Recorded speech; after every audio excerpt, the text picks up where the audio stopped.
Welcome back to this week's Buy Low and Sell High. I'm Jason Gilbo at Fantasy Football Cafe. Closing in on week 3 here, just wrapping up the Thursday night game, which the Giants dominated the Redskins there. Good to see Ruben Randall get some looks. Eli Manning throwing the ball well. So it was a good look there. If you were bouncing, looking for Matt Jones to have a big week, he was stuffed pretty much the entire night, never got anything really going. One of those 1 week wonders that everyone tried to bite on. Looking at some overachievers over the first 2 weeks, one to look at is James Jones. I did like him as a waiver wire pickup. If for a deeper leagues who are looking for wideouts. He's got 3 touchdowns. He's on pace for 20 plus touchdowns, whatever. Not going to happen. We saw him beat Richard Sherman for a score Sunday night, and then nothing for the rest of the game. I think that's kind of shows that it's going to be a little bit inconsistent going forward. Only has 8 targets in 2 games there.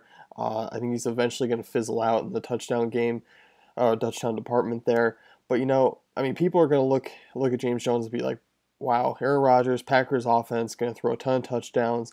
James Jones is going to be a steal for whatever I'm paying for him. It's not going to be the case. He's going to be a little bit inconsistent going forward. I just think you're going to see a little more Randall Cobb.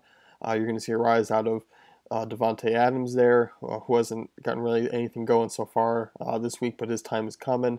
Also, the tight end Rodgers got some looks in that Seattle game. I like the way they used him down in the red zone. I think it's going to be a different thing there going forward. Speaking of tight ends, Jimmy Graham. The move to Seattle has really depreciated his fantasy value in 2 weeks so far. While the Seattle Seahawks have thrown the ball quite a bit, nothing really to Graham. I mean, you figure if he didn't have that touchdown in week 1, you really have nothing going so far. And I think that's going to be the case. He's going to be really touchdown dependent like a lot of tight ends. So, why not flip him for a more stable running back, a more stable wide receiver, and go try and find a lower touchdown dependent tight end and put him in your lineups. I just think that's where I see it right now. I'd rather upgrade somewhere else. Jimmy Graham still got some value because of his name. Just being 2 weeks in, I really want to unload him pretty quickly because if you wait any longer, people aren't going to bite. Another sell high target, Steve Smith for the Ravens. Big week for him last week against the Raiders. 23 targets so far. A lot of volume going his way. It came back. The week came against the Raiders and their awful defense, and then he was stopped pretty badly against Denver. I think he's a great sell high because Rashad Perriman's coming soon, starting to practice. Could see him very shortly. I just think the Ravens' offense is going to be boom or bust each week. They're going to be stopped, pretty much to nothing against good defenses. And looking at poor matchups, sure, the Ravens will put up some points, but it's just not going to be consistent from the Ravens this season. Although I do think the volume for Forsett is going to be decent in PPR leagues, and the passing game, I still think he's worth a look to buy low on too. I just rather flip Steve Smith for a much stabler wideout. Buying on the low, looking at Amir Abdullah, week 1, big smashing debut. Week 2, everyone probably took him off the bench, figured, okay, he's ready to go for the Lions in a monster dud. This may cause a little bit of a consistency issue for some owners, but looking at the long run here, Abdullah is going to gradually steal more and more looks and touches on the ground from Bell, who has not done anything yet this season.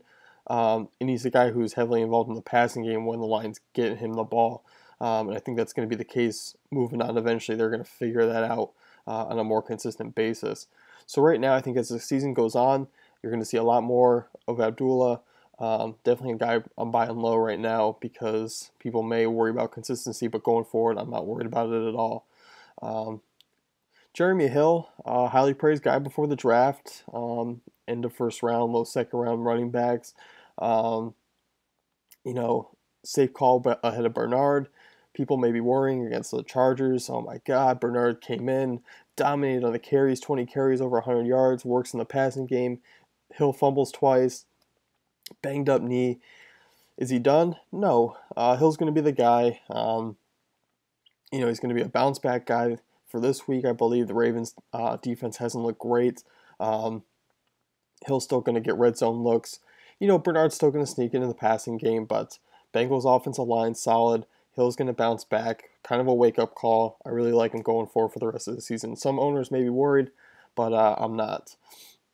I've seen Giovani Bernard be a sell high guy this week, but it depends it depends on the league. If you guys got people quick to jump the gun, sure, ship them off. But not all leagues are like that, so I'm kind of leaving them off the list here. Mike Evans, buy low. On a snap count in week 2, didn't play week 1. A lot of people didn't know about the snap count, and and looking forward. Sorry, excuse me, and Evans owners, that could be a concern there. He was practiced in full this week. He was 100%. And Austin Seferian-Jenkins is going to be out 4 to 6 weeks. Not that Evans is going to have targets taken away, but he's going to get a lot more looks going forward. Evans, borderline wide receiver 1, great wide receiver 2, at least going forward for the rest of this season. I think you're going to be pretty rewarded if you get him on the low. Always, if you want opinions on trades, head over to fantasyfootballcafe.com, go into the forums, post your trades, and you'll get a lot of feedback from a lot of great football minds there. So good luck in week 3.